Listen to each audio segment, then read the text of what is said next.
diaspora soo wareertay oo dibadda ka soo noqotay hotel xamar joogta askariga xamar amaankiisa jeegboontiida ilaalinayna $100 oo joogta ma helo dadka aan sheegay deegaanka aan sheegay horta waa meesha kaliya ee Soomaaliya ka jirta ee nidaam darro baahday oo raagtay ay ku jirto waa meesha kaliya oo dadkeedu silic ku nool yahay waa meesha kaliya ee shabaab dadka dhiiga ka mirto oo cadaabsada waa meesha kaliya Noomandislaan ah oo qof maanta mas'uulka aysan jirin magaalada Muqdisho Somaliland iyo Puntland aan sheegay Somaliland 20 sano la soo dhaafay waa nabadgelyo because dekada berbera iyo canshuuraheeda dekada berbera lacagta laga qaado maamulka Somaliland ayuu ku noqday ammaanka Somaliland lagu sugaa Puntland amsomna ma joogto ciidan shisheena ma joogto dawladda Soomaaliya ma kaalmaysa canshuurta yar waxa yar boosaas laga qaado ayaa loo beeqaamiyaa ayadana la isku hayaa ammaankeedan lagu sugaa $20 milyan xamar ka soo xareeto bishii dekada oo xamar iyo dekada airportka xamar waxa la siiyaa xildhibaano wasiiro diaspora soo wareertay oo dibadda ka soo noqotay hotel xamar joogta askariga xamar amaankiisa jeegboontiida ilaalinayna $100 oo joogta ma helo waxa loo baahan yahay marka laga bilaabay 88 markii dagaalkii waqooyigu qarxay ilaa hadda horta madaxweynaha Soomaaliya cumdaha Muqdisho la jiray waa gobernatooraha Muqdisho horta haddii marka saas ay tahay aniga ka soo qabad deegaanka ka soo jeeda Hirshabeelle la yiraahdo bari dhexdaan waxaan ka aasaasnay Macawisley dad deegaanka oo shabaab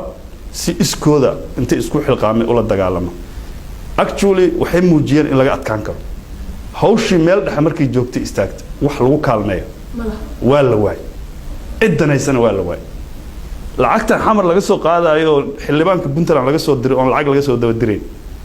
xildhibaanka Somaliland ka yimaaday oo qof umateen la arko xamar lacagta ku qaadanayo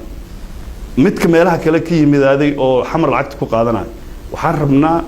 lacagta dekada xamar lagu qaado deegaanada aan sheegay laga bilaabo gaalkacyo ilaa afmadow in lagu xoreeyo dawladda dabba oo dhalanaysana dawladda la yiraahdo South Central Soomaaliya Puntland waa fiican tahay sidii dal madax banaan waa in la yiraahdo inta anaga aan soo hagaajinayna meelahan si shaqaysta Somaliland waa fiican tahay inta anaga aan isku toosaysan waa in la yiraahdo waa madax banaan yihiin inta aan soo hagaajinayno hortooda u socdaan sababta aan u leeyahay waxay tahay Soomaaliya inta la soo ka soo qabo Puntland iyo Somaliland deegaanada aan sheegayo sida yihiin ka daran ah jireen shaqa la qabtay dadaal maxalli ayaa la geliyay maalgelin maxalliyana waa la geliyay annaga waxaan u baahanahay dawladda Soomaaliya inay fox yeelato oo ay tahay nin deegaankan ka dhashay madaxweyne in laga dhigo waqti la siiyo laga bilaabo gaalkacyo ilaa dhobley oo xoreey 4 sano 5 sano soo socota foxkeeda purely ay noqoto xoreynta deegaankaas kadib ayaa Soomaaliya isku imaan kartaa aniga horta intaan aaminsanahay waxay tahay wax kala ma ahane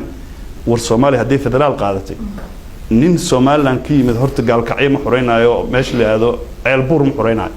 maqokuri maxasna ma xoreynayo xamarna ma xoreynayo dadka hawsh u taalaya waay ma toodno Soomaaliya han noolaata nin diaspora iska yimid oo inta iska socda madaxtooyada imaanaya wax la yiraahdo one leg in one leg out hal luga gudaha ugu jirta lugta banaanka u taala hadii xumaata ciyaartuna sidii goronyadu ka baxa waa iska tagaa meeshan waxa la rabaa madaxweynaha Soomaaliya soo socda nin labada lugood diiqada la galay inuu ahaado actually deegaanada aan sheegan ka soo jeedo